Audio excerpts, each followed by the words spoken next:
It's April 1975, and you're making your Madison Square Garden debut.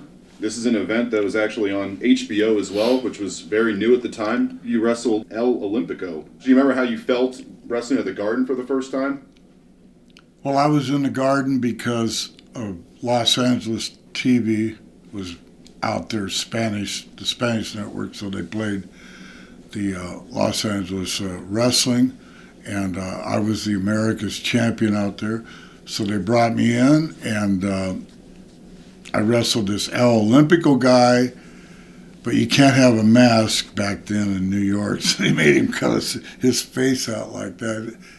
But, you know, I watched that match every once in a while, and I go, God, I was young there. But, you know, it was, I wasn't really ready for prime time yet, but I was close.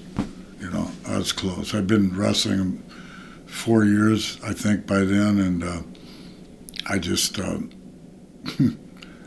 it just elevated. Right after that, I went to Florida from LA and Oklahoma. You know, I wasn't quite ready for prime time, but it was a good match.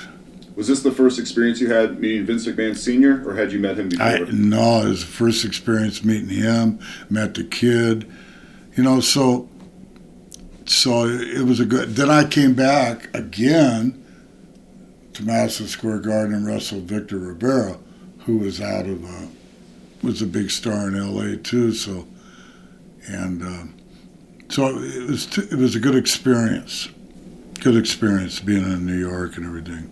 It was 1975 or 6, something like that. Yeah. Sure. Yeah. Seems like just yesterday, huh? Yeah, I was really young there. I bet you I was 24, 25. Yeah. Right after I went back to Los Angeles, I finished up in Los Angeles, went to Oklahoma. I didn't stay there long. Trips were long, and I had an invitation to come to. I met with Jack Briscoe, the world champion at the time, and he goes, "You want to come to Florida?" So he set me up with Florida. 1974 in Florida. I loved Florida. Oh, I love Florida. All the girls in the bikinis, and there was wrestling fans all over the place, and they loved the wrestling. Was hot there, and it was Gordon Solie. You know, everybody knows about Gordon Solie. He had such a good show.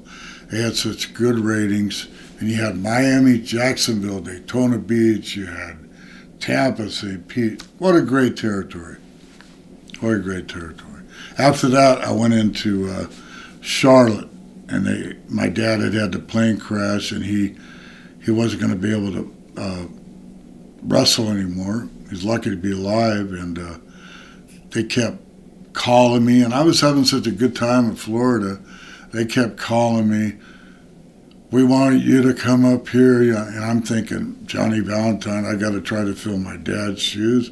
I just want to stay in Florida, enjoy the sunshine, and enjoy the girls. I wasn't married at the time, and oh my God, you know, it was just like, it was good wrestling. Eddie Graham would sit you down before you went out with the young guys, and he'd say, "You do this and that." He had so much psychology. He knew how to run the territory, so he ran the territory. Dusty Rhodes is the bigger-in-life babyface there. He drew tons of money. So it was just a great experience. But George Scott kept calling me, and Jim Crockett from the Carolinas. So I ended up going there and sending in tapes. And I would be breaking boards, and my elbow and all that was good. And they set me up real good. I came in to Greensboro, which was their big show. It wasn't Charlotte, because Greensboro had a bigger building, and I jumped off the top rope on Johnny Weaver, the legend there, and that got me a lot of heat, put him out of wrestling, and eventually they brought, you know, I came in, and I lasted a long time in there, 1976, and tagged me up with Ric Flair, and I was on my way, and it was a great experience. And you know what? 1979, I've been there like 4 years. 1979, George Scott calls me in and he says, "I'm going to send you to New York." And I go, "I don't want to leave." No, I'm going to send you to New York.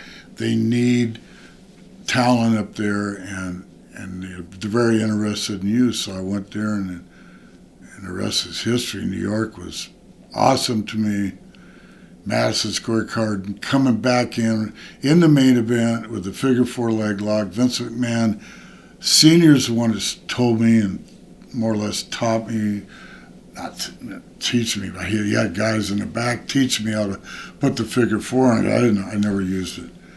And he pushed me that way, and everybody that I wrestled, they ended up in a figure four, and they were carried out on a stretcher, so he got me over big time. He knew how to do that. He told me that everybody's going to know who I was, who Greg Valentine was, after I put you through these figure four things and breaking legs one after the other. I was over. It was, and you know, the funniest thing, I've been there about a year, and Vince comes up and says, "Here's your finishing date." I've been there for a year. He says, "But we're going to send you back to Charlotte." So I went back to Charlotte, went right back into Ric Flair again, and turned on Ric Flair, and then I had the Roddy Piper thing. In between, I came back to New York again, so it was great. You could go back and forth. I came back and wrestled Backlund again, and then I wrestled Pedro Morales. And don't forget the Chief Jay Strongbow thing, where I broke his leg. That was phenomenal money, and he was such a great guy. I loved the Chief. I loved all the guys I worked against, actually. And so 84, I think I finally left Mid-Atlantic. And the booker from Mid-Atlantic, Charlotte, George Scott, was making a move to New York. So it was all timing. So, of course, I was one of his guys.